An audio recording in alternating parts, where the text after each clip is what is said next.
Hey, this is Redban, and you are listening to the Death Squad Podcast Network. This episode of Muff Said and all the podcasts that we do here at Death Squad can always be found on our website, deathsquad.tv, and on iTunes under Death Squad. So please subscribe to us on iTunes, and don't forget to rate and review our show.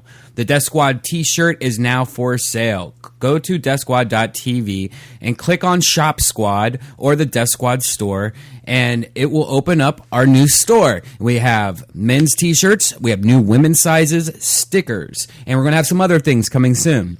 These are all limited editions, so once they sell out forever. Also, if you do a lot of shopping on Amazon.com, please click on the shop button at deathsquad.tv, and that will open up Amazon like normal. But anytime you make a purchase using that link, we get a few pennies every time you spend $1. It adds up, and it helps us out. And now, here's a brand new episode of Muff Said.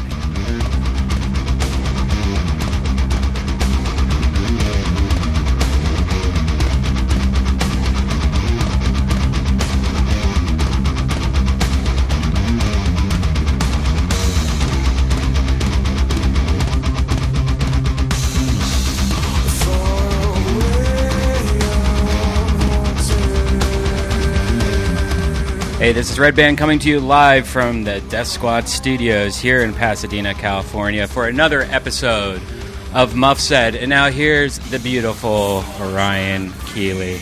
It's a very special day today, Brian. I don't know if you know this, but it's Sexy Day here at Muff Said. Is that it? It is Sexy Day. Not only are we reviewing some very sexy comic books, we also have the very sexy Brendon Small in studio talking about his brand new album, Galaktikon. Yes. Did I say it right? You did say it right. That's pretty amazing. Galaktikon. Yeah. Considering it's spelled with two Ks. It's got two Ks. There are no C's. I made sure there weren't any C's in it. Hi. Thank you for having me. Thank you for coming This is wonderful.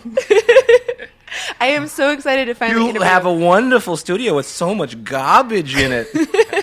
What a shithole.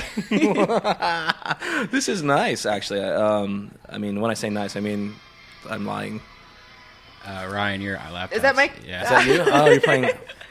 I was so confused as to what was making that noise. I'm so excited to have you here. Ever since I launched Muff Said, you've been the one... What is making... Where is this going? What's happening? Is it my computer? Is that my... No. Maybe. Okay, anyway. It was your computer. It was my computer. It's all my fault. So far, you've been running a really tight ship. You're about a half hour late. You're in a room filled with garbage.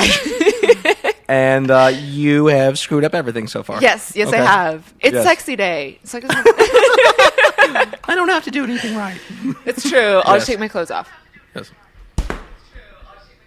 So it's not your fault then. It's something else.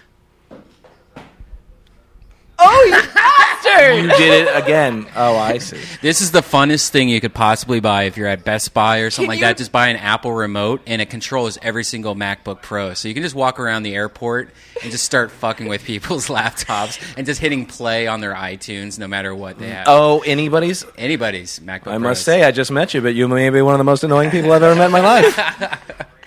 Can you make it stop so I can have my show notes back, please? Yeah. Thank you. Actually, that wasn't me the first couple times. That was me the last time. That's pretty good. I don't believe you. Now that the show is totally derailed. Totally derailed. Go on. I've been trying to get Brendon Small to come on the show ever since we launched Muff Said, and he has been locked up making this album. I mean, this record, and it's this, and then the last season of Metalocalypse.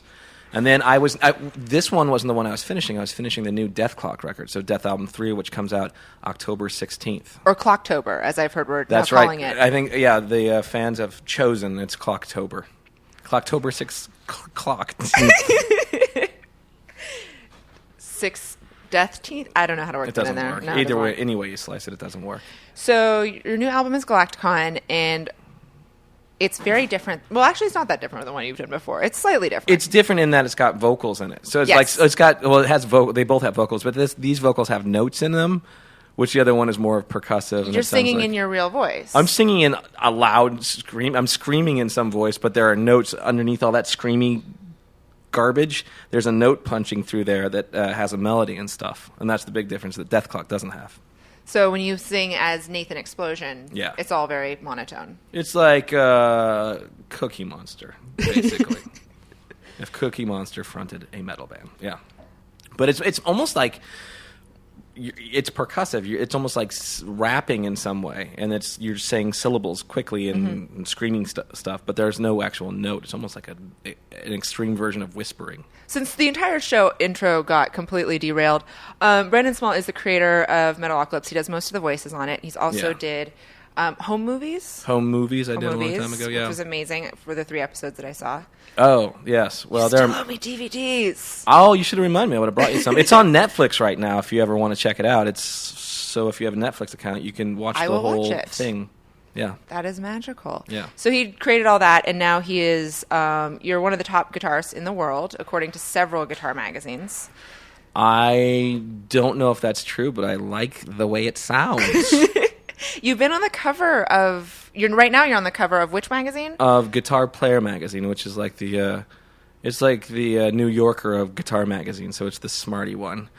But it's a magazine I've been reading since I was 13, 14 years old, so it's really cool to be on the cover. It's me and John Five from Marilyn Manson.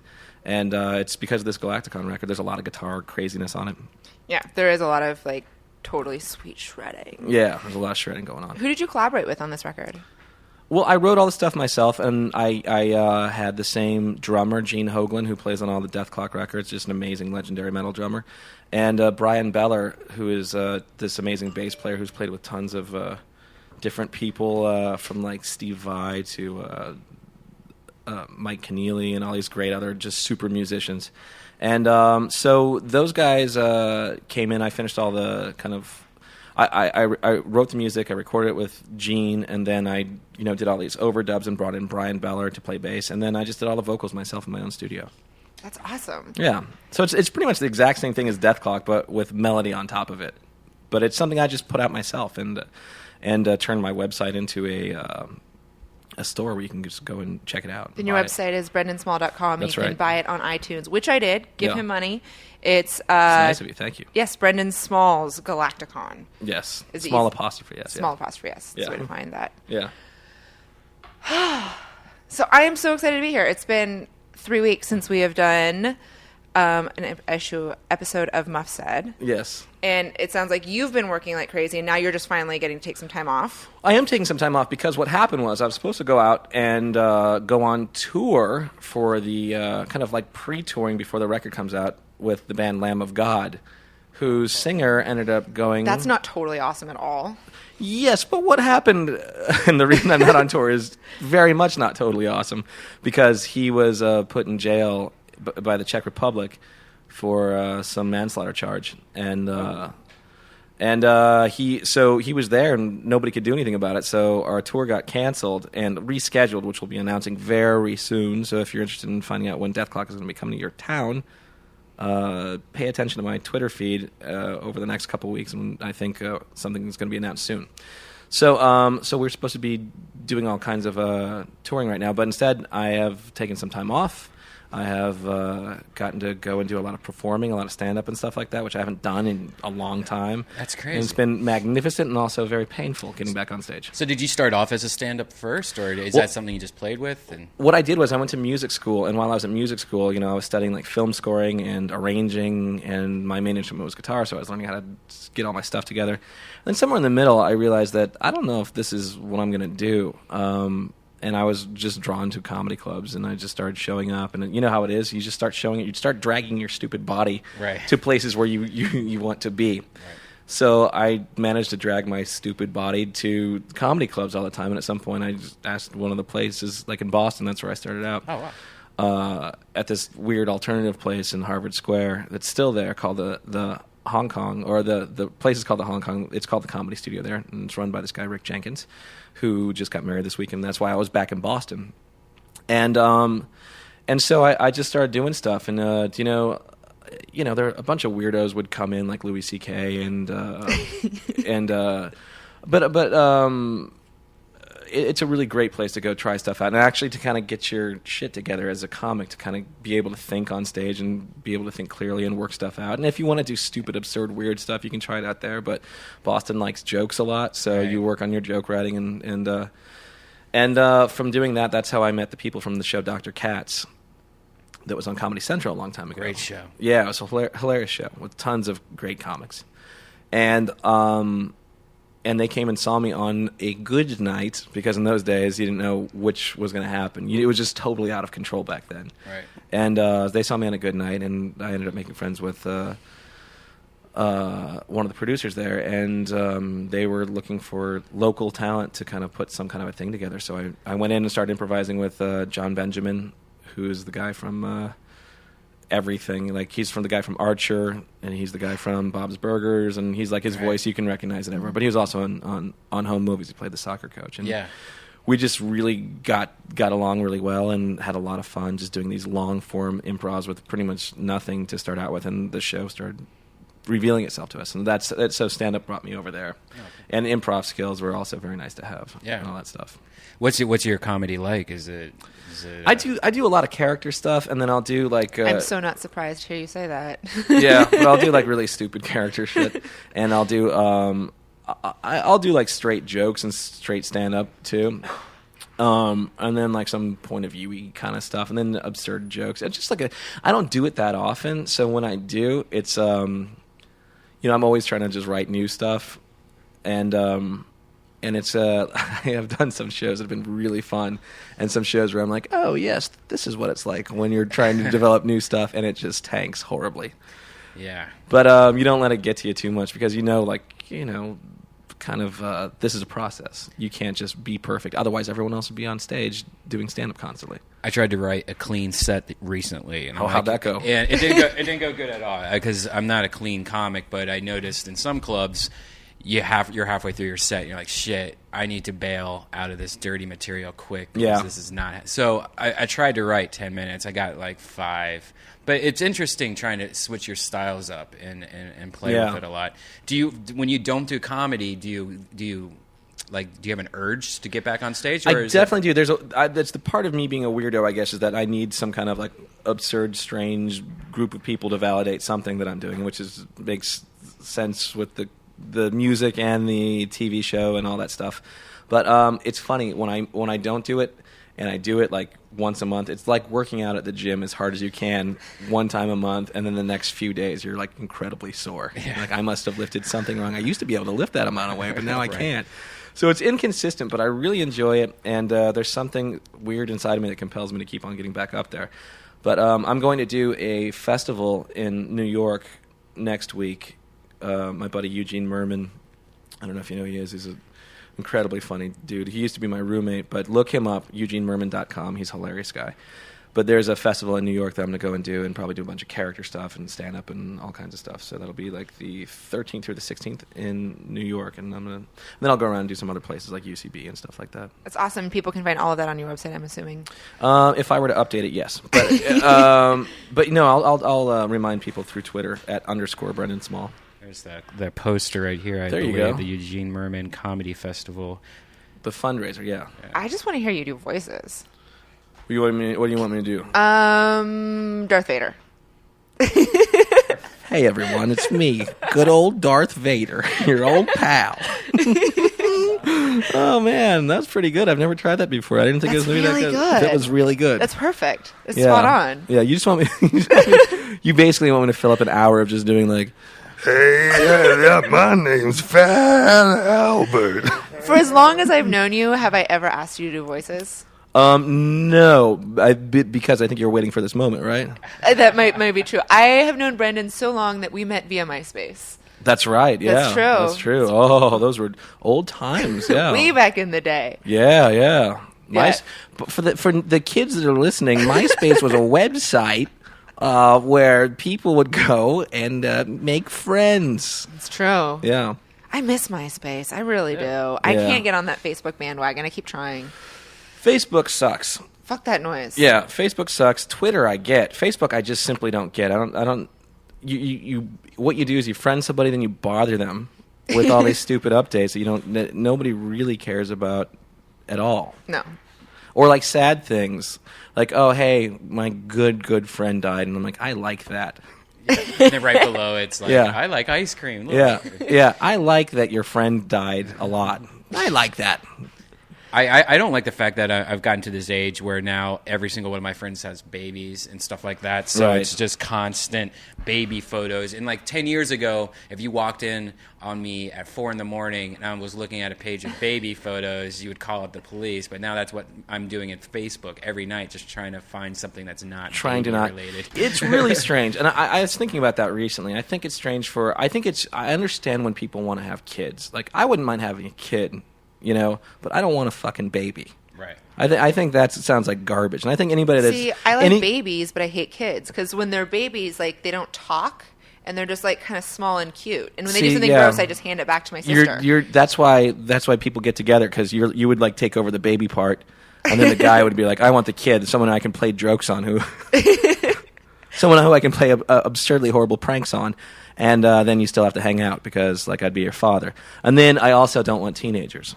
Yeah, I know. Teenagers are awful. Teenagers are just shitty things that, like, throw rocks at each other and peel paint off stuff and jack off on the sidewalk. Like, that's what they do. Imagine if it's daughter teenager also. That would be hell. That would be horrible. Yeah. I don't know. Any grown man that's really like, oh, let me see your baby. Let me play with your baby. You've got to keep an eye on that person. You simply have to keep an eye on that person. All right, send in the squad. Get them away from the baby. Yeah. There's something wrong with them. I just started watching Toddlers and Tiaras again, and I realized the reason that I like watching that is a show for pedophiles. Yeah. Yeah, the show isn't for pedophiles, but I like to watch the show because I like to play Spot the Pedophile, and it's a really easy game. Right, because there's a man with like rouge on and weird stage freckles and stuff like that, like with a guy his nipples. Yeah. Well, I was watching this and I realized it's exactly the same thing as like my stripper costumes, except that they don't break away. But I just got. You don't know that they don't break away. That's true. Yeah, that's very true. Does anyone want to talk comic books?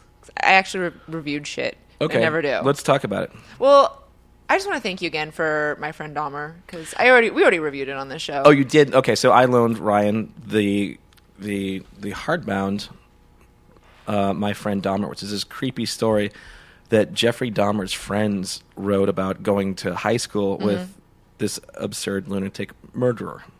Before he was a murderer.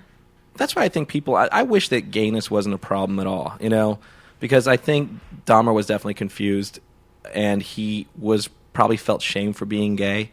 Where if that were just lifted everywhere, where no one felt gay, like I think there'd be 8-year-olds coming out of the closet, going, "Oh, what a relief! I can live my life now."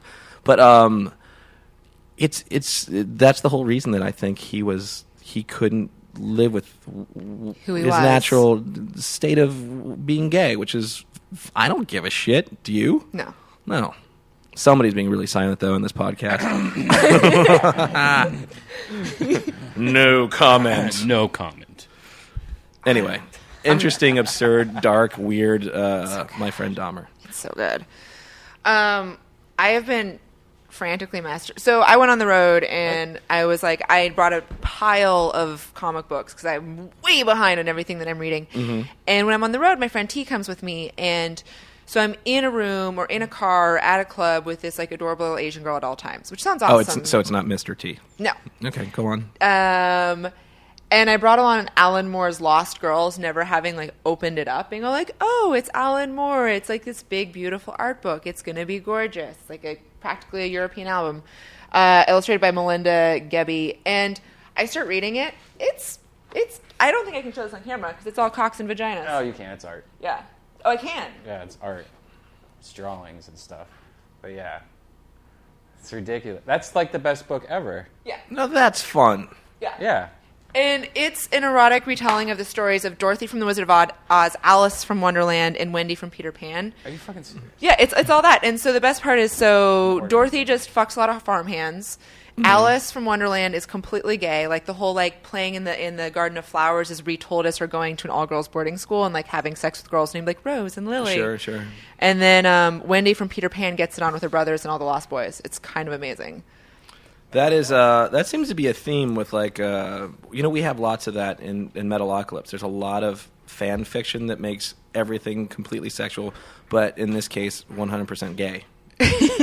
There is so much fan fiction where Nathan Explosion and Pickles the drummer are in some kind of I think I read a piece of fan fiction where like they had an erotic weekend in New York together, and the next, like the following, like after Friday night, which was a crazy night, like Saturday, they rode in the elevator together, and it was just it was weird for both of them. Well, you kind of encouraged that, I think, with what episode was it where Toki got a girlfriend that looked exactly like Swizgard? Yeah. Well, I think Toki's got a strange fixation. He wants to actually be this guy, so the closest thing he can do is fuck him.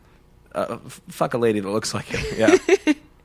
You're right. Yeah, there are definite homoerotic tones on the show. Well, sorry, audience that takes themselves seriously. But this is a cartoon with jokes. Yeah.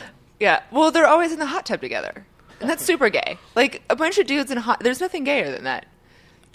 Well, jacking each other off would be gayer, I think, or sucking each other's dicks would be. Buttholes. Yeah, sucking each other's buttholes. That's a good one. Yeah. It's pretty gay though. Or yeah, which is fine. I don't know. I think the thing. It's funny. I think a real two gay men in some kind of like. This goes back to being gay. Being like gay is being more. It's not gay. It's actually more masculine than you could possibly be, because you have a guy stubble all over your face and like his balls and his cock like in your face and shit. There's no perfume. I defy you to find shit. I defy you to find a more masculine thing to be a part of than just going fucking crazy on a bear gay guy. Like, is there anything more you could climb him out and you could probably chop wood, but that is the most. That is. And then I think chopping wood's the foreplay. Straight guys are the gayest ones in the world because they're like, I want a girl and she has to smell nice and she has to make me food. I want muffins and you're my mommy now. That is a baby gay man. Where they're like, fuck you. You know, like that's a real like that's what like I think all this. That's probably what they're not talking about the Republican National Convention right now. Have you guys been listening to the debates? I listened to the one good thing about being late today Yeah. was that I got to listen to all of Mitt Romney's speech. Well, I missed it because I was waiting for you to come here, so that was the only I was thing. really hoping you guys were like going to be like smarty pants, like watching it, like waiting for me, but no. Did you guys listen to Ann Romney's speech at all? No, I have everything waiting for me to watch. So I'm like a day behind. So I'm like watching people's tweets, going, I have no idea what you're talking about. Don't ruin the ending for me. No spoilers. Is that Lost Girls book even out yet? Because I'm trying to buy it on Amazon. It says it's not even. It's got to be out because this was gifted to me like a year ago. Oh, really? So it's probably out of print. It's too popular because it's. I know that it's someone did buy it for me and it came in an Amazon box, so it was around at some point. Ooh, there's some even more sexiness. That's what's up. Yeah, so it was awesome to like start reading this book and then realizing I'm trapped in a room with this Asian girl and I'm like, I can't masturbate. I can't masturbate for 2 weeks. Why is the Japanese girl to masturbate with? Or the Asian girl? Well, she's straight. B, she's one of my good friends. And C, I'm really not into Asian chicks. You can't flip her? I don't want to. She's Asian. I'm not into that. I like Asian men. That's racist. Yeah, I like redheaded girls. How do you like Asian men and not Asian women? That makes no sense. That's like the most backwards thing. Yeah, that doesn't make any sense. It sounds like you have some interior like mandate that you're like, no, I'm going to be the one person who's not into Asian girls. Right. Well, I did have good sexy time with an Asian girl once, but yeah, it's not my thing. And she's my girl. She's like a friend. You know, it was what's like the awkward. reason? Right. It doesn't do it for me. Like that's. I gotta say something. Like, that's a legit reason. Sideways vagina. I am not disappointed in you for not finding Asian women attractive. The only reason I'm disappointed in you is for not finding a way to masturbate. Because as a master of masturbation, I can always find a time or a place, or slip away, or like go, hey, you, what's that over there? Jack off. They'll never know, like a ninja. See, I'm not a shower masturbator, and we're sharing a hotel room. So that's a problem. And you couldn't alter your technique for go on. I'm not a shower I tried. I keep trying, and I kept trying to send her out on errands, but she was too damn efficient. And would be back too quickly. Right. And so it was just like this awkward, and I finally gave up, which was really annoying because Lost Girls, as soon as I got home, I jerked off with it a lot. Right. Well, that's good. So that's my review. It meant more to you then, yeah. Sounds like I waited for it. We had a moment. That's good. And that sounds worth like waiting for. The mark of a good trade paperback. It's not a trade hardbound. I don't know. I think it's. Get that book though. Yeah, I think it's a Europe. Yeah, I'll probably have to check that out too. It's kind of amazing. Speaking of other amazing comic books, do you have the copy of STD&Ds? Yes. Okay. Brian Redban needs to check this out. So I have been waiting to review this for so long because it is independently produced here in Los Angeles. It's an up-and-coming comic book artist. He self-published this, and I did not want to talk about it until you could buy it on his website, which is adamvillensin.com. That's ADAMVILLACIN.com. And now you guys are flipping through that book right now. What would you say your initial responses to it are? It's a bit short. That's my first thing. It's a bit light. It's more of a pamphlet than a book. Zine. What I do really recognize, and I actually missed STD&D. That's what I missed when I first flipped through it, but I get it now. And I just saw Armor Class 3, and I just saw Chaotic Evil as alignment, and I get it all. And that's really funny. And the drawings are very much in the style of the D&D monsters and all that stuff. Yeah. Genital dwarfs. Alignment lawful good. There's a smiling one. It makes sense. Yeah. My favorite part about the genital dwarves is that's an uncircumcised penis because it's those days. Yeah. In the middle before circumcision was common. Hepatriton. Makes me want to draw some penises. I haven't done that in a couple of days. It is drink and draw tonight. That's right. Yeah, that is my plan for the evening. Oh man, that's pretty funny. Yeah. Very funny, so worth looking at. Go definitely. check out Monstrous Manual of Genital Afflictions. Buy it from Adam Villensin because it's been awesome. I have his business card over here so they can look at it without covering his thingy. Nope. Which angle? Nope. There you go. There you go. Whatever. Yeah. Anyway, moving on. They're looking at this on a 2x2 square thing. There you go. Go find it. In other words, go fuck yourself. Yes. So what other books do you have? Do you have anything else? I have one more book. Yeah. It's another. I've been reading a lot of graphic novels. I don't read real comic books. I like my graphic novels. You don't read no Spider-Man? I don't read Spider-Man. No. And I'm definitely more of a DC kind of person than a Marvel person. Like, I adore Stan Lee, but I just generally, if I am going to read a character or like an offbeat of a character, like I love what Paul Pope did with Batman. Batman Year 100 was amazing. You know, Alan, like...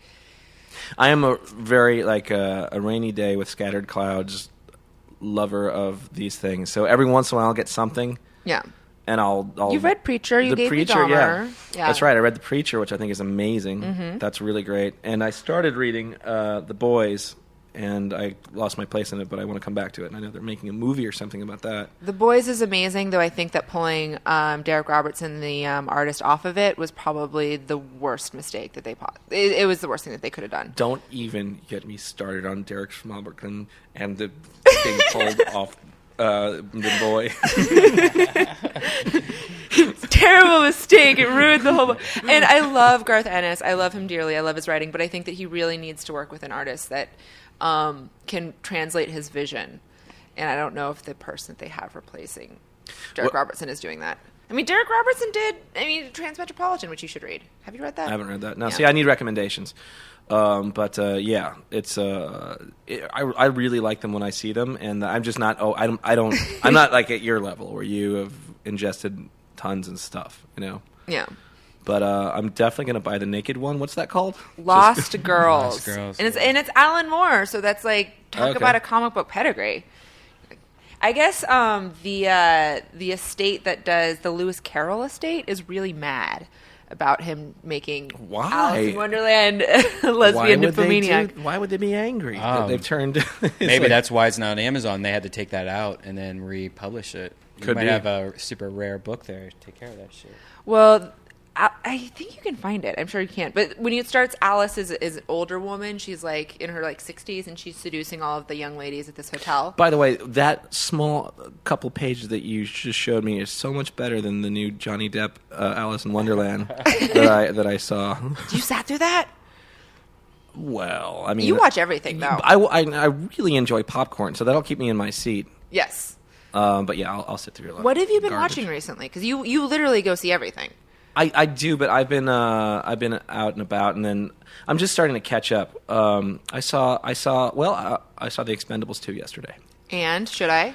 Well, I'll tell you, a guy dies, and they make a big deal about it, and which makes me think, are these people really expendable? I love, it's so funny. You should take a girl to see The Expendables, because when you walk out, you're like, you see a bunch of chiseled people, like weird, grizzled, fucked up faces that look like, a pile of dog food, and you're like, hey, you know what? I look pretty good. But I love Stallone. I can't believe how great a shape that guy's still in. I just watched Rhinestone with Sylvester Stallone. That's a great one. Such an experience. Is that the one that has... Oh, no. I was thinking of the original song, the I Will Always Love You. That one's in The Best Little Whorehouse in Texas that Dolly Parton actually originally wrote. Yes. Dolly Parton's pretty amazing. Stallone in Rhinestone is a movie to see. With Dolly Parton, who did all original music. She's an amazing songwriter. I love Dolly Parton. Like, there's nothing wrong with that one. I can think of 2 reasons why she's great. Breasticles.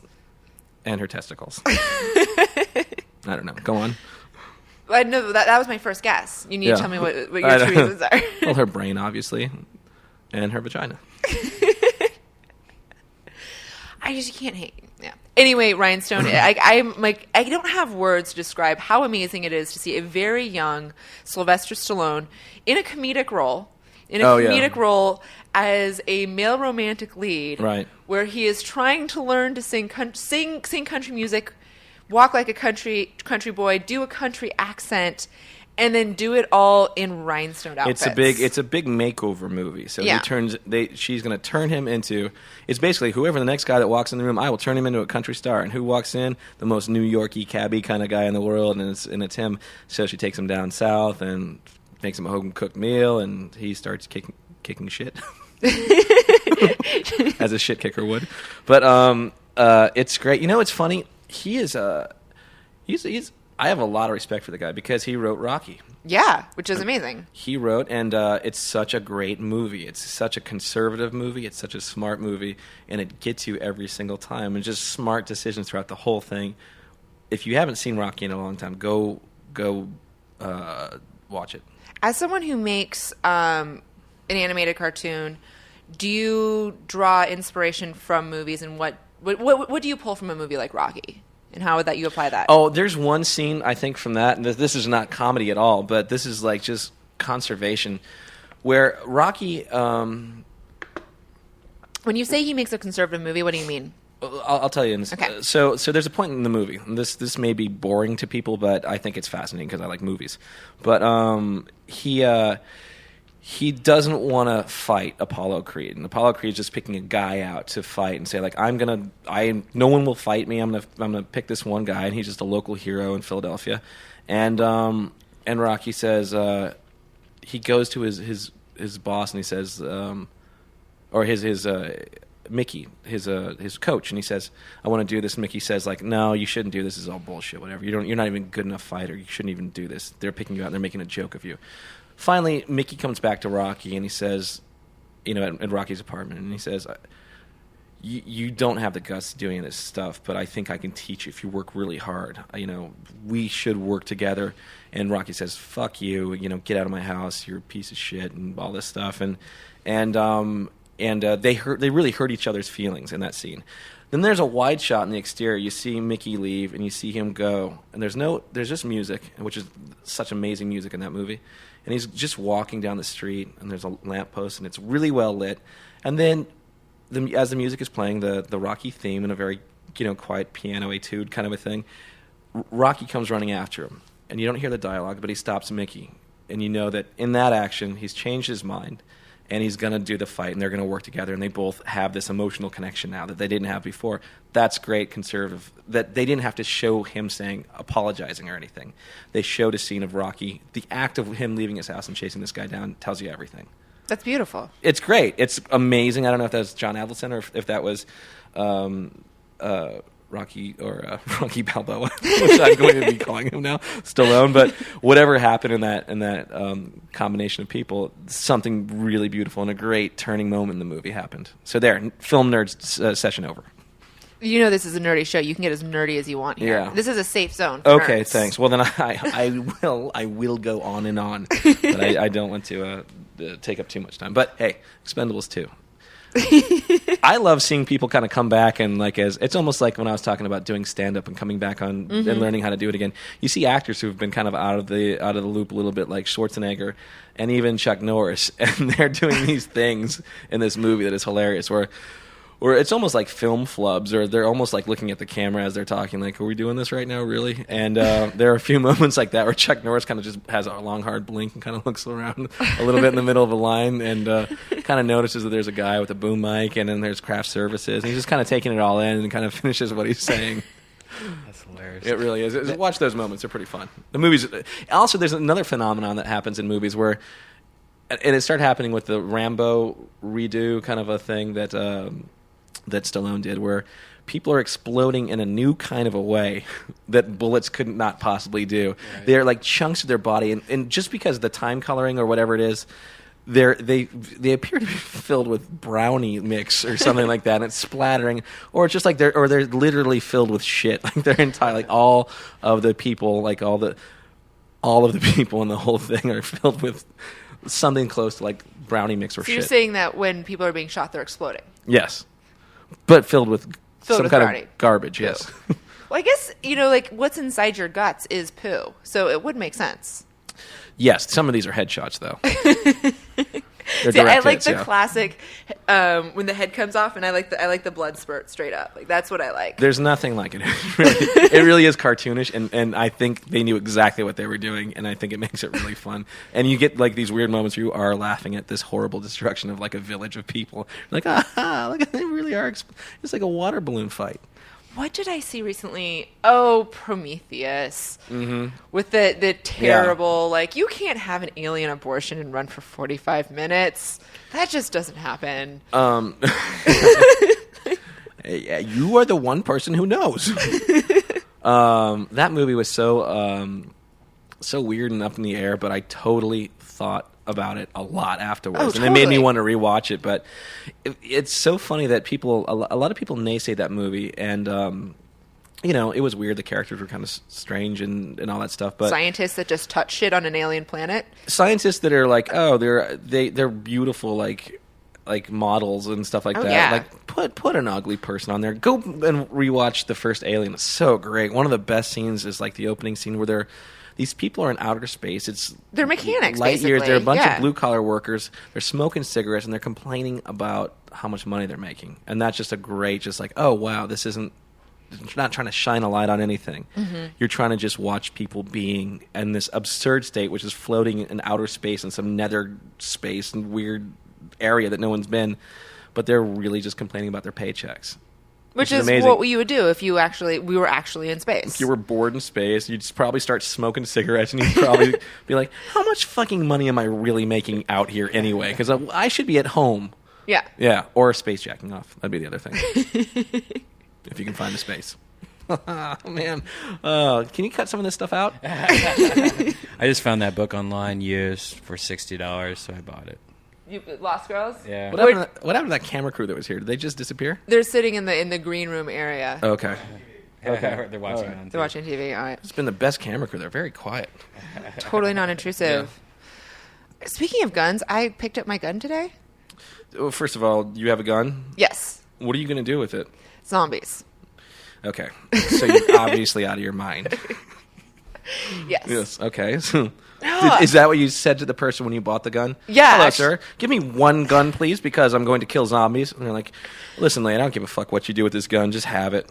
Well, I've started, just prepping for emergencies in my apartment. Uh-huh. It started with zombies, and then I kind of got serious. And then I realized that, I live in downtown Los Angeles. If anything awful really happens, I'm kind of effed. Yeah. And after, dealing with Gustav when I lived in New Orleans, having to evacuate and then having to buy all these supplies last minute and then being really expensive. Right. I was like, I should probably just get my apartment ready. I should throw a gun into this mix of chaos. Right. This absurd fucking warp of horror. I should just throw a loaded weapon into this. What did you have to go through to get it? I had to go to a gun shop, and I had to read a pamphlet and take a test, and then fill out some more paperwork and provide them with my driver's license and registration to prove that I lived in my apartment in Los Angeles. And then I had to wait 10 days. And then I picked it up today, and they sold me. it was weird because you don't think it's really easy, even with waiting 10 days. I was blown away with still how easy it is to buy a gun in this country. That's crazy. Yeah. Well, I don't know. But now I'm thinking about shooting things. You're talking about how people are like shooting brownie mix out in movies. Yeah, see? That's how easy it is. You're like, you know what? I'm going to go kill somebody later on tonight now that I've got the equipment. I'm not pro or anti. I mean, if I thought about it long enough, I'd probably come out the other side going like, you know what? I don't think anything that can poke holes into my face is something I should have around me. But you have forks. Yes, but it's a lot harder to use. You could probably stop the fork from penetrating your face if there's an extreme food accident, then shame on me. All right. I mean, I do eat quickly. I have quite a healthy appetite, but I've never had that happen as a grown man. Yeah, guns are something that, like, I was talking to a buddy of mine who was going to go hunting for the first time, and I just still think, I think back to that episode of Silver Spoons where Ricky Schroeder killed the deer and regretted it immediately. As a dog owner, everything's changed about, like, you know, I'm sure I probably, even fishing now, I think, well, those fish need to eat. They have fish babies. Like, I'm way too, like... LA has changed you. I think it's the dog has changed me. But honestly, but I'm the ultimate hypocrite because I will eat a fish and I will eat like a baby deer off a plate without thinking twice. But I live in a society wherein I don't have to go kill the food in order to enjoy a great lamb burger or something like that. My girlfriend was just spent, I think, 6 weeks in China. And she traveled all over the country, and she said that she saw all of this countryside, but the weirdest thing that she said was that she didn't see any cows anywhere. She's like, where are the cows? And my response to that was, in the factory. Right. Because that's where cows are now. Oh, they're just in a factory. Yeah, they're not roaming grass-fed. You mean to tell me that they're making the cows work in addition to killing? This is fucked up. This is a strange... You know, China's got to get their shit together.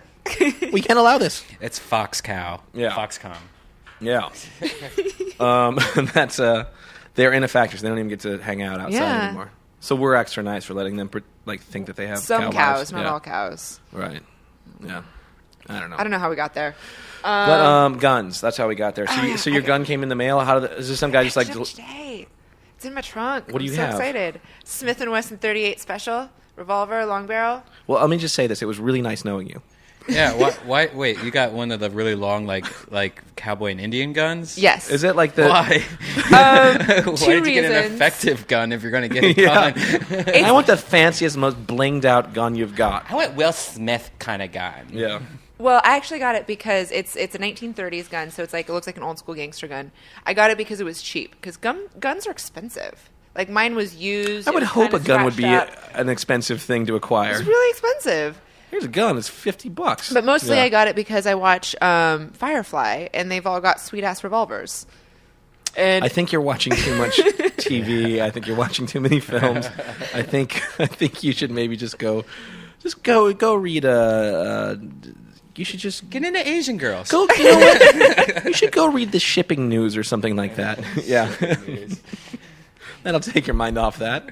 A sad man in Newfoundland. I read some weird ass shit, man. Speaking of that, paying for it. A comic strip memoir about being a John.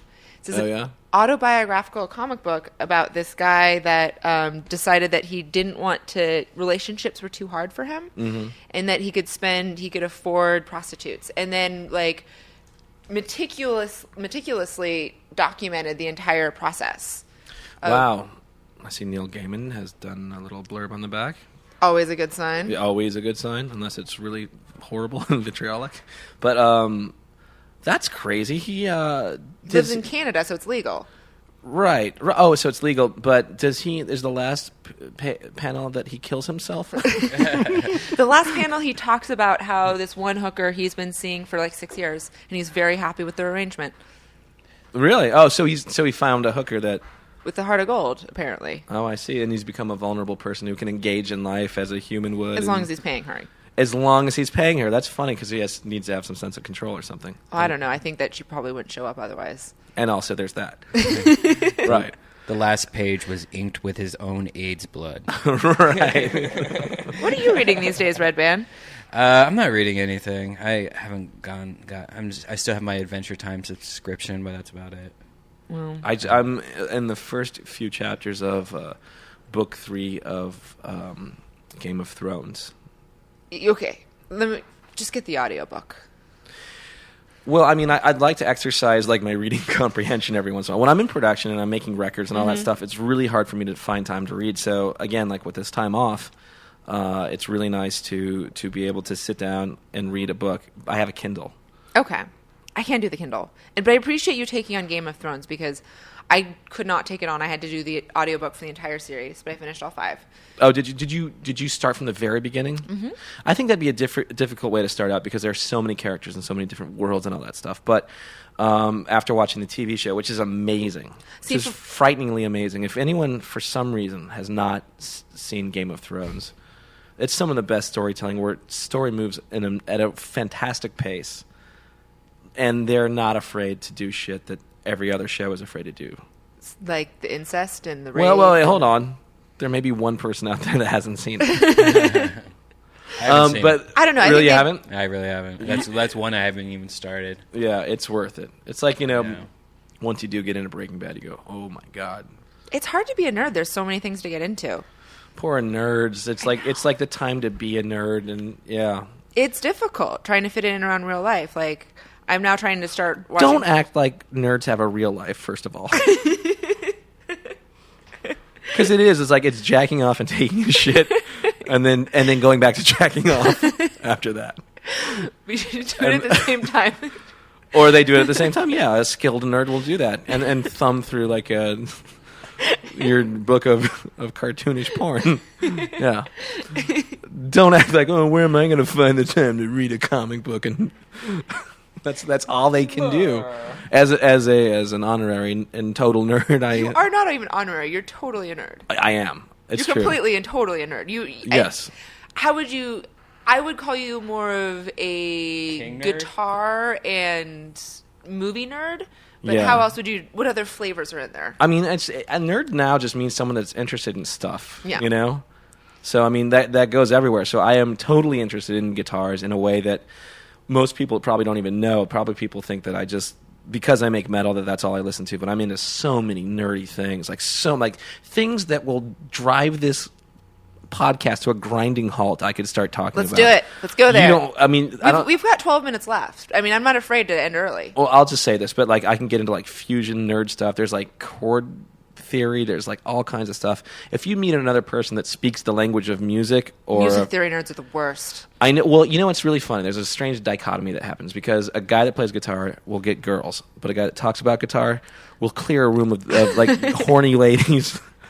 like there's no tomorrow. They're like, have you ever seen a girl, or just like when a guy's on stage, a girl will be like, yes, that's the guy. I'm gonna go home with him or whatever it is.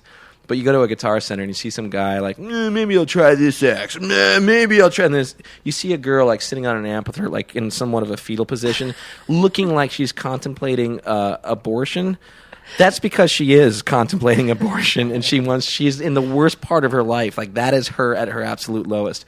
But they just want one part of the guitar player. Or a poor girl having to listen to fucking a guy running up and down scales. They will murder themselves. And this is why you live alone?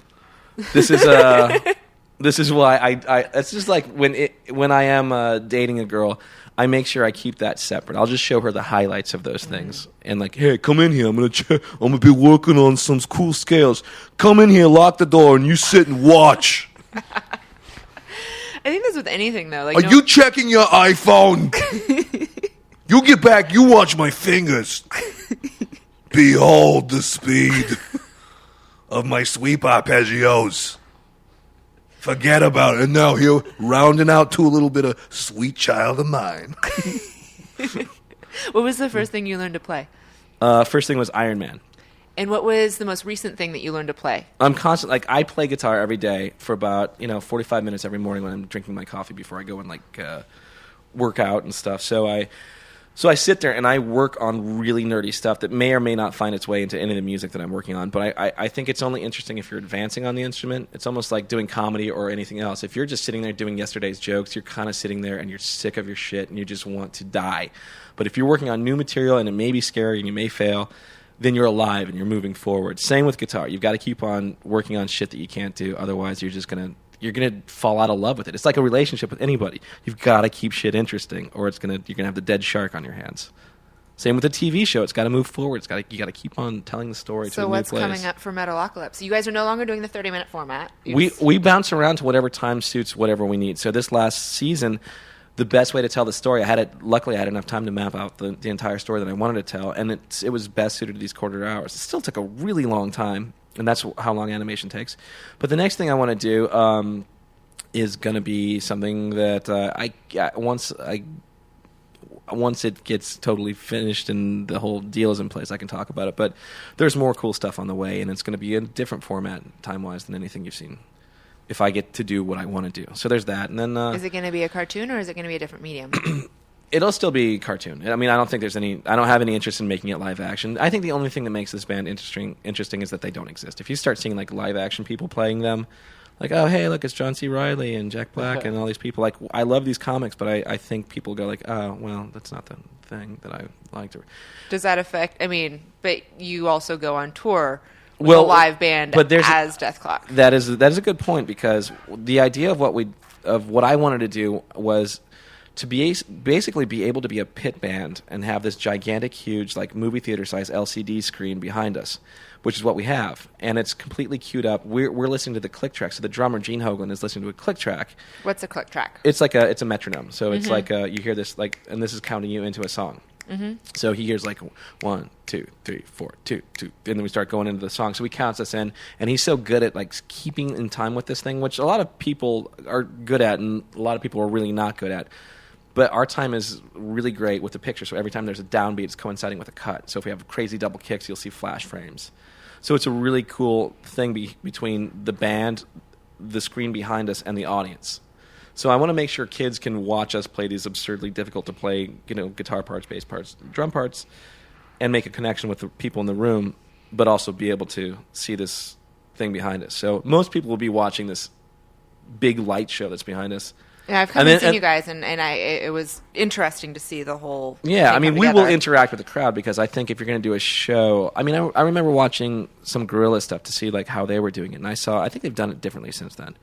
But I think the Gorillas are awesome. Their art is amazing, and they're just great musicians. Mm-hmm. But they were behind a scrim, and there was like you could see their shadows, kind of. So you could see the illusion of these people, and I thought, it's a really cool idea, but I think you miss the connection of what's happening in the room. Because when you go to a live show, you want to connect with the band. You want absolutely, like when you're at a live show, like the number one thing as a fan that goes in the pit or like goes and sits in seats, you want them to like you feel like that person looked at you for one moment and saw that you appreciated their music, and that's why I think that's a big part of going to live shows and why you can't replace that experience with anything. Absolutely. So that's the idea, is that we don't want to be. We joke around that we are not Death Clock. We are the Metalocalypse players. and again, we are like more of a pit band, and we'll dress in dark colors, and we'll be backlit if our lighting guy's doing it. Like if I find that like I'm locked to this microphone because I'm singing and playing guitar the whole time, but if I feel too much light spill on my face, I shoot our guy. And they're like, no, it's not about me. It's about this. It's about the guitar playing, and it's about the thing behind us, and trying to keep that cool, fun thing alive. And but you did create both. Yes. You give yourself a little bit of credit for that. Yeah, but I think it's only cool. It's funny because I think it's only cool if we don't really shine the light on ourselves. I think that starts getting a little. I don't see what the point of that would be, other than trying to become really super famous, which I think doesn't. I don't need that to be creative, Yeah. So. What do you guys think about the hologram bands? Like Gorillaz did the new hologram style, kind of like what the Tupac was. It's pretty big in Japan right now. Yeah, I saw like something on YouTube a long time ago. I don't know how I feel about a weird it's creepy, a dead ghost like haunting a stage or whatever it is. I think it's totally interesting. I think it's really cool to see. I think there have been some really amazing things that have made live shows amazing, and that does seem like one of those really cool new things. I remember seeing have you been to Disneyland where they have the World of Color? I love the World of Color. It's amazing. That is like the most amazing live thing I've ever seen. And it happens every night. Water's like they have these sheets of water and they're projecting movies on it, and the whole lightings of the a most half a amazing mile live around. thing I've ever seen. They have a half mile around worth of rides with lights in them being coordinated with whatever color is happening in front of you. I thought, wouldn't that be cool if you could put a band right in the center of that? Wow. But wouldn't that be the ultimate show? Yeah. It would only cost you about $30 to $80 million, but that would be you. That would be the concert you would never forget in your life. I just think about water and electronics in that moment. Yeah, you waterproof them. How can you be safe right now when you are a gun owner? When you have a gun in your trunk? Right. If you go over the wrong speed bump, It's kind of they're scary. going to have to just do reruns.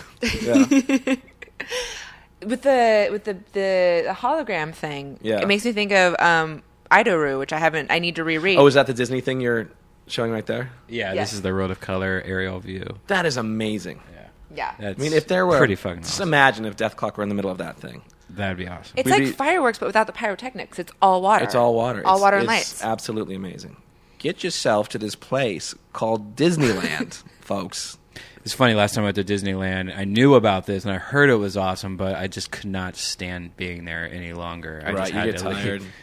You eat too much sugar. You're all sluggish. I take Valium when I go to theme parks. Really? Do you get like overly excited? And No, Oh, it's just because too many people? I don't punch people's children. Right. So you have to like stand in line with. I mean, even with the front of the line passes, you still have to like deal Yeah. with humanity. Walt Disney punched 100 children. You know that, right? Yeah. That used to be his thing. He's like, come on, meet Mickey Mouse. Let's go meet him over here. And then he just start punching people. I just want to yell at people's kids for being little shits. I'm like, why aren't you parenting your children? We all have to put up with them in this. We are in a group space.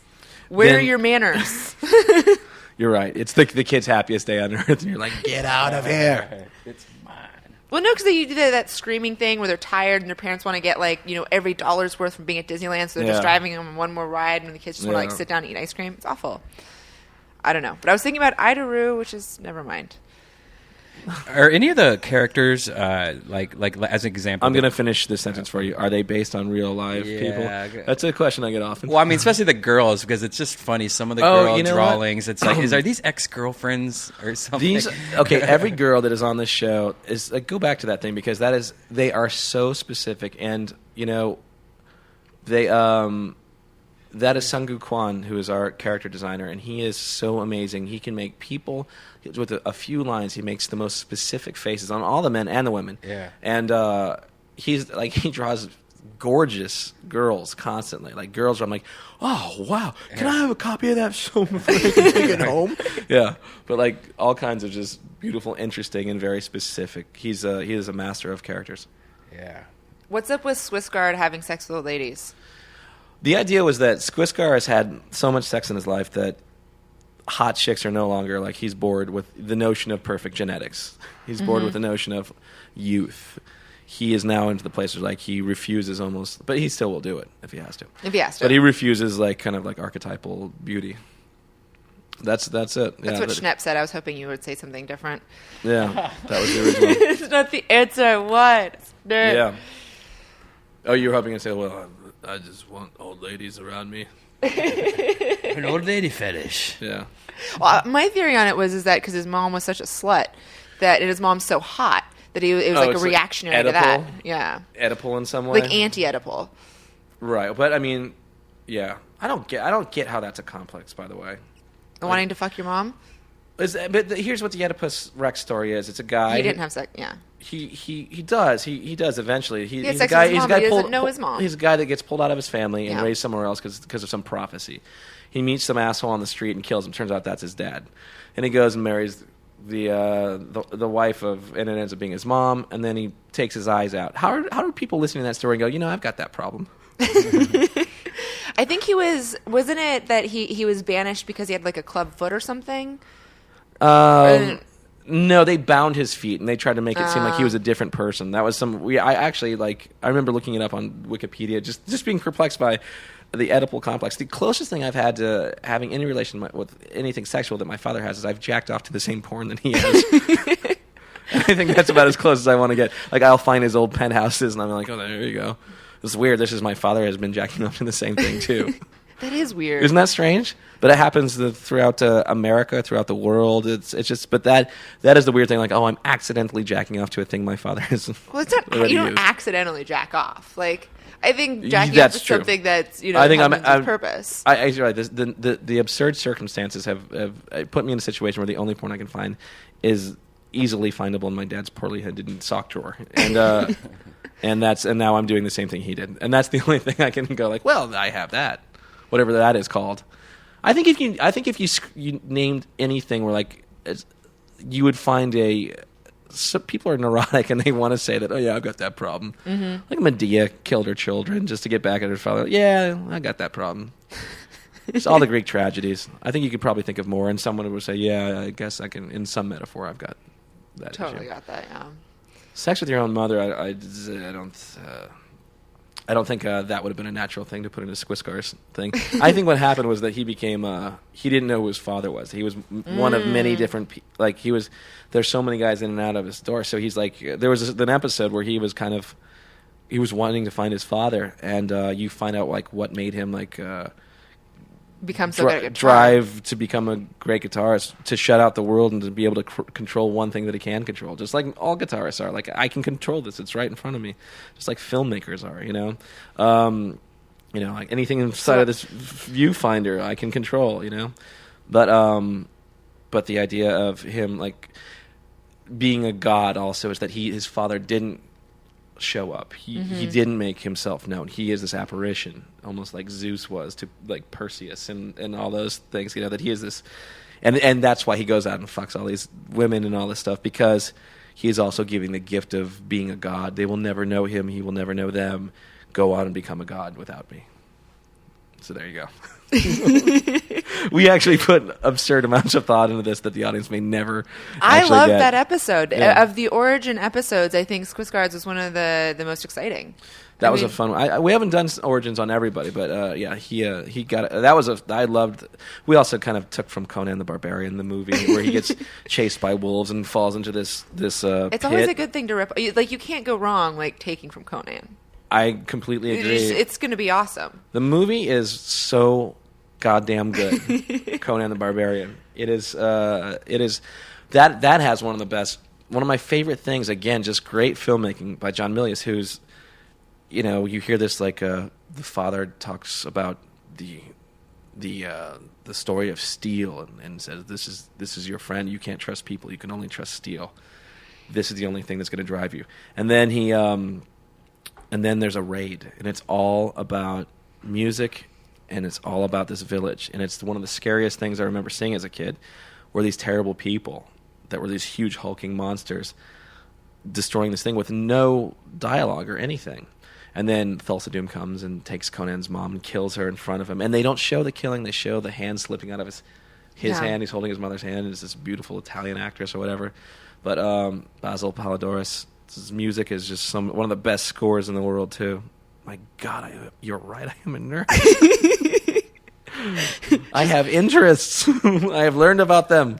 This is why I've been wanting you on the show for so long. Yeah. I mean, you watched so many movies. It boggles my mind. Like, you have literally seen everything. What was that Eddie movie you made me watch? Oh yeah, I think I have one of the best terrible film collections of all time. I don't know anyone that's got better shitty movies than I do. I think you and Chad Colchin, who's very sorry that he couldn't be here tonight, need to have a terrible movie off. Oh, really? Yes. I just saw a trailer for Birdemic 2, by the way. I don't know if anyone's seen that. Birdemic? Birdemic 2. So Birdemic, I'm assuming, is kind of like a bird thing. It's a Vietnamese director. I love Asian. Yeah, always a good sign. Oh yeah, but like English is a second language. It's I'd put it up there with The Room.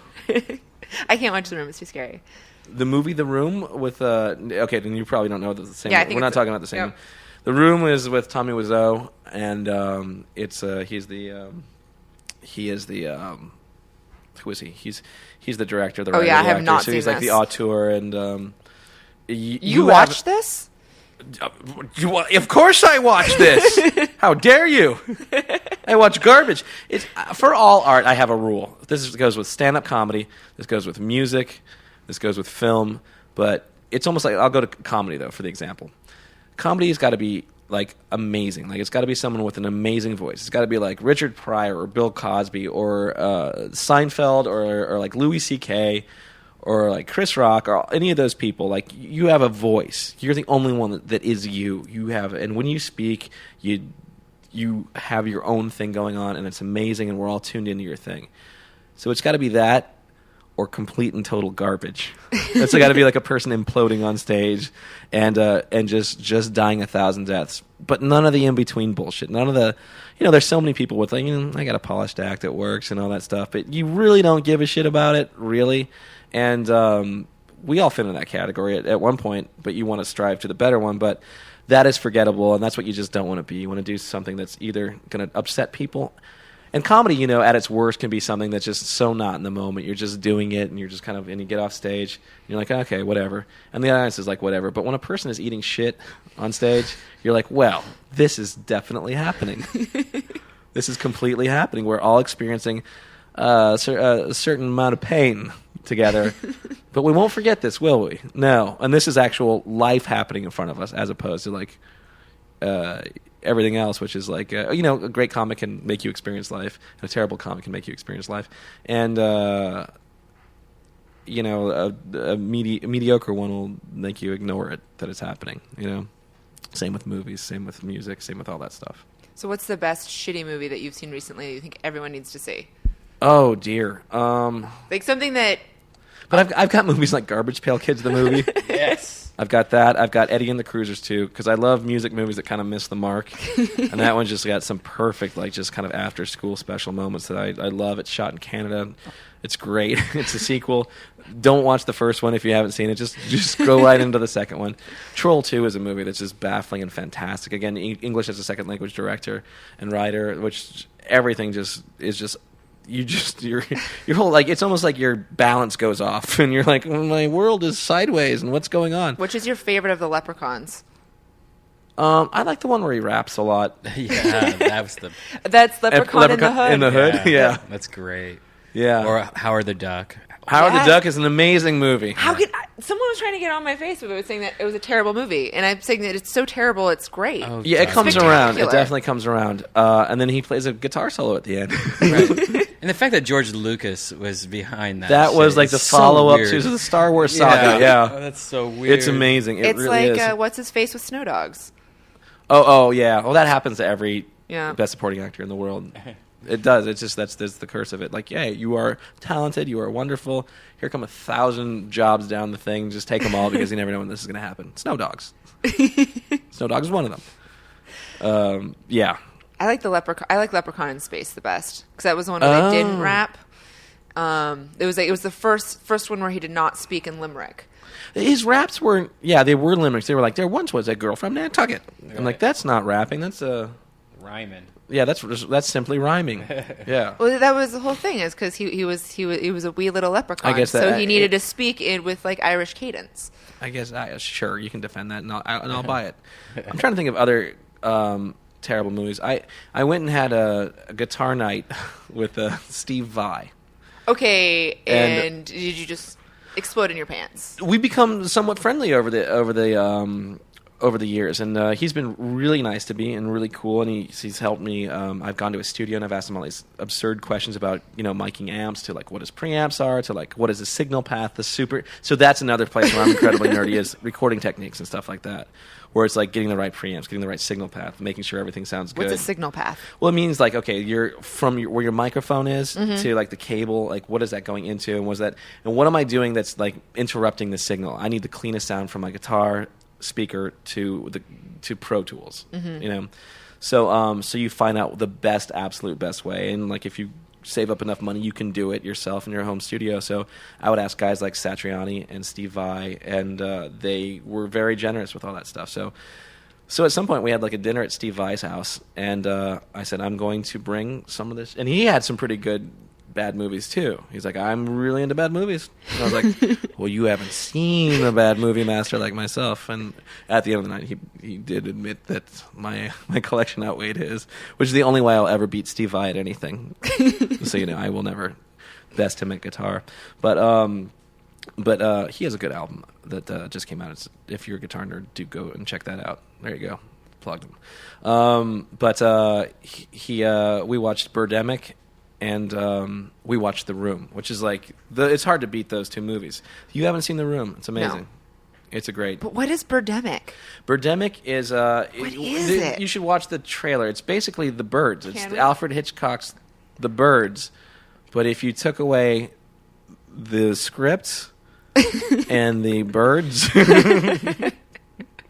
And You the get- beautiful and the acting and Tippi Yeah. Hedren and all these. Yeah, I love Tippi Hedren in that movie. I want to have sex with her. I think I can do it because she's old enough where I think she would probably Is she want even it. still alive? And then I could She- say I could have sex with I her. think I saw her She might be recently, still and I alive. think she's still hot.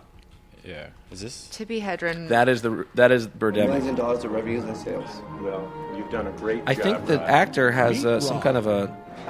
A young software salesman on his way to achieving his God, even the Silicon trailer Valley sounds dream. Thinking awesome. about opening up a green It sounds like tech Chariots company. of Fire a little bit too. Really? Meet Natalie, a beautiful young fashion model. She is driven beautiful. by passion. I love fake fashion shoots in movies.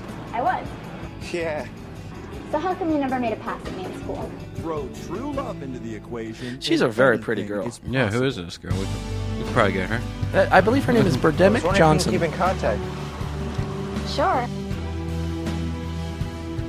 How big was the sale? $1 million. Ouch. That's a Wow. lot of money. In other news today, the That's nice population framing of too. polar Yeah, a lot bears of, lot of is headroom declining in Yeah. that shot. Exactly how the real news is like. Gary Coleman. This morning, flocks of seagulls and crows were found dead in downtown San Jose and along Highway 101. James Nagugian. Oh, he's a visionary. Yeah. back. These birds are contaminated. Oh, so The keep crows watching, and by the way. seagulls also I love caused people in movie an just accident touching on Highway shit. 101. Just keep watching. Authorities are investigating the cause of their death. Rod, let's get out of here. Something's happening. The birds fell from the sky. What?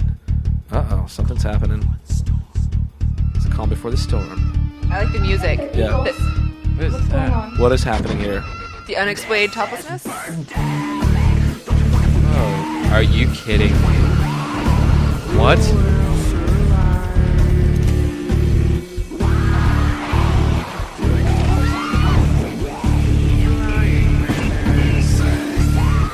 So, those that you can't see, there are a bunch of computer-generated birds. It's more like a GIF file. Yeah, it's than- like a than- GIF animation Yeah. from Microsoft Word or something. Yeah, and they've kind of like there they are. Just That's so their funny. their wing beat per second does not match up with like how they can hover in there. I think. Entertainment Weekly. Yeah. Oh, it's bloody disgusting. You know, actually, I heard about this. I saw the trailers, and I couldn't get a copy of it. And I talked to Eric Warheim of Tim and Eric, Yeah. and he gave me a copy of it, and I was just forever thankful. And then I went, of course, I went and bought it on Blu-ray. Wow. That's amazing. That is Birdemic, guys. You're welcome. I need to see that. Yeah, yeah. It's almost like the other day I jokingly said something about I wish that there was a movie where there was an octopus, but instead of octopus legs, it was sharks instead of the legs. Yeah. And then somebody's like, dude, have you not seen Sharktopulus or whatever? And then so there's like this movie where it's like half shark and half octopus. These movies are amazing because it's all tits and ass, but like you're never gonna see them for some reason. Like these are actually very conservative movies. If you see I guess Girls Gone Dead did not have we did not have a robo anything. There's lots of tits and ass in that. Oh, really? Oh, that's Yeah. good. Some of these. Oh, look at That's that. so awesome. Yeah, it's a shark octopus. I like Shark- where their Sharktopus. location. I want to see this. That is Eric Roberts.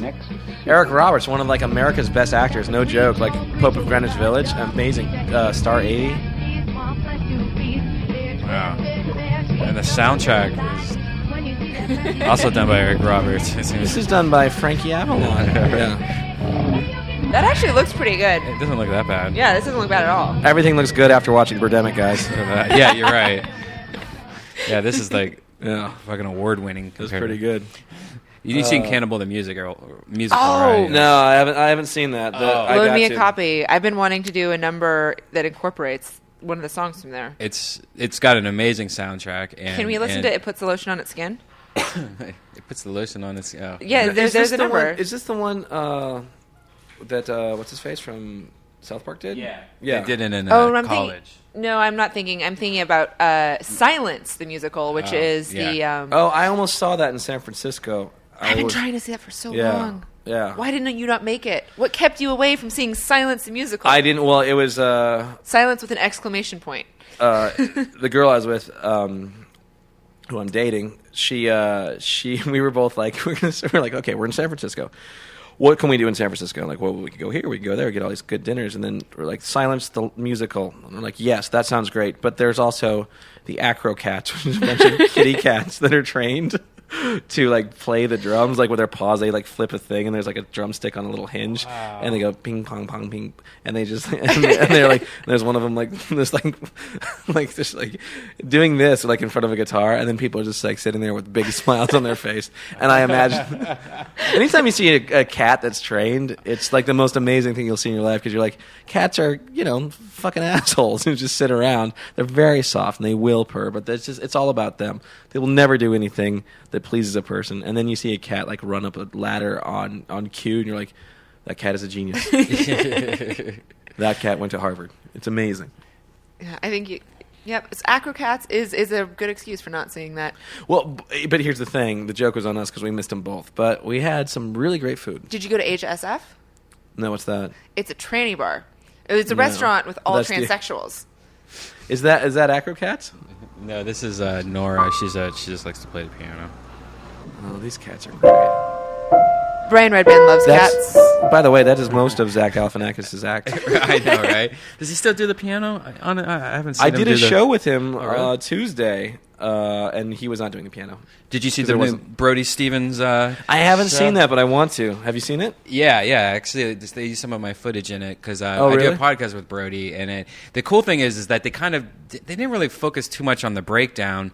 But the weird thing was that Right. I actually was doing a podcast with him up to the point where it all happened. Oh, really? And so the last episode, I had to pretty much like pull him aside. I'm like, look, man, your roommate, who was a guest on the show tonight, is out in my backyard crying. Right. And I don't think anyone wants to listen to you scream at this poor guy for he was. Oh, really? Like going a little bit crazy. Yeah.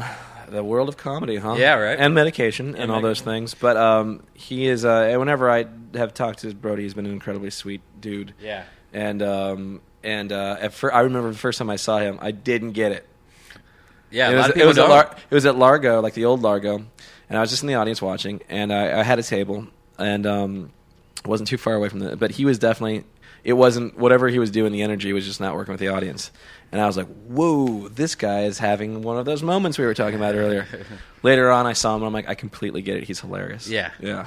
Yeah, He's it was hard to hilarious, sell it as a podcast because you had to actually, like, all right, I'm just going to devote my time into learning about this Brody guy. Yeah. And at the time, he was going through that manic thing, so it was just him at the heightened crazy. Sure. So it was sure. like everyone was like, why are you doing this podcast? I'm like, trust me, you'll get it one day. Yeah, Look back at it, and you're gonna gonna be fucking genius. love this Yeah. shit. Art man, Yeah. don't question it. Yeah. Yeah, that's pretty amazing, and I can't wait to see his show. I've heard about it, and I talked to him about it a while ago too, and I was like, "What is it?" And he gave me a description that sounded really cool, and I just can't wait to see it. So for those of you guys listening, check out Brody Stevens' show, and it's on HBO, right? Yeah, HBO Go, or it's on HBO On Demand. Okay, cool. Well, watch it so it becomes a real show. 'Cause Yeah. I think Zach is producing that too. Yep, Isn't yep, it? Yeah, yep. That's really cool. Tippy Hedren is 82. And if you See? forgot, she is Melanie Griffith's mother. And I think that they're both old enough to have sex with you. Yeah, well, that's true. But when I saw Birds the other day, and I was thinking, if I fuck this girl, I could watch Birds for the rest of my life and go like, I fucked her. And how cool would that be? It'd be amazing. She is Hitchcock had the so best beautiful looking in that women. movie, yeah. So beautiful. She actually came out earlier this year and was anti the music in The Artist. Do you remember that? Because this is nerd stuff. They used a Bernard Herrmann cue from the movie Vertigo in one of the scenes of The Artist. The black and white movie with the little cute Which dog. I didn't see, yeah. Yeah, which is it totally works. It's a great movie, and as a film, like as a guy who makes music and gets to score a cartoon, I am a nerd for all kinds of film score stuff. And I also wanted the same thing. Why wouldn't you write a piece of music for that? And why would you use a very important kind of? If you're a film buff, you know that piece of music when it comes up. Iconic. Right. Yeah. Yeah, and it actually means something else to you. So you're watching, you're like, oh, you're using a whole mood of a different film to kind of do this. And she was livid about that, I guess. I think it was Tippy Hedren. Yeah. I'm right? Yeah. But and then most people are like, hey, fuck you. But hey, you're creative people. You made an amazing movie. Why not do that also some more with the music, with the score? I thought maybe I'm sure they wrestled over that idea. Yeah. Yeah. Artistic choices, they don't always go over. Yeah. It's true. Oh, here's Tippy. You want to see what she looks like now? Yeah, maybe This is from 3 years ago. She does not look bad. She looks awesome. She's not 82. She's 82. I looked at it on the Wikipedia. She is I would do beautiful. such bad things to she her. Is incredibly. What's the oldest woman you've had sex with? 22. Good answer. That's a good one. That is old. No, I think honestly, I think there was a girl that was like 4 years older than me once, but I was also only 24, so it wasn't like it was creepy. You know? No, I don't. I dated a girl that was 11 years older than me. 11. Yeah. Wow. When I was in my 20s. That's nice. And they were like, fuck you, dummy. as if you date like someone like 10 years younger than you, you're like, oh yeah, that's right, I'm old, and I'm smarter than you. Right. Just because I've been around longer, I've just gathered more things. Like, oh, you don't go into that room. That doesn't go anywhere because I've been around. I know these things. But Tippi Hedren looks great. Yeah. Anyway, let me get out of this wormhole somehow. So I think we're done. Are we done? All right. I am. Yeah. Yeah. Let's tell everyone what you're doing and where they can give Okay. you money and where they can come see you and shower you with love and affection. Well, you can see me in New York, I believe the 13th to the 16th, at the Eugene Merman Comedy Festival. You can buy Galaktikon either on my website, brendonsmall.com. You can get the vinyl. You can get there's some cool stuff that you can get that it's beyond a download. Yeah. And I really like your like actual singing voice. You have a lovely Oh, voice. thank you very much. Yes, That's very nice of you. It's very Yeah. nice. I'd like to see you do some like jazz standards, maybe. In that really voice? branch out. Yeah, scream it out. But so there's that record. The Death Clock records are. That's cool. That was a cool sound effect. But the Death Clock records are available online. There's a new one coming out, which we're all very excited about. Clocktober 16th. Get your iPod thing ready to listen. But and then we're going to be announcing a tour very soon, and I will let you know about all that stuff. But very nice being here. It's very fun. Thank you very for coming. fun. I'm so happy to have you. Absolutely. My name's Ryan Keely. You can find me on the Twitter at Ryan Keely. That's RyanKeely. Tune in next week because we have Eric Rogers, staff writer for Futurama, coming on, and there's also going to be another very exciting special guest that I can't confirm yet, but it should be very exciting next Thursday at 8 p.m. Mitt Romney. And I did it. Yes, yes. And the Death Squad T-shirt is on sale right now. And this is the new Death Squad T-shirt. T-shirt. The new one is cool. right here. It's it's stealing every single corporate logo possible and mixing them up. So it probably won't be available for much longer, but it's going. They're selling fast. This is a limited edition, and stickers and girl sizes are coming next week. I wonder if you can give yourself your own cease and desist. So when they give you one, they're like, "We're already taken care of." It. Yeah. But thank you very much for coming. Thanks for having me. That was fun, guys. It was great seeing you, Ryan. Bye.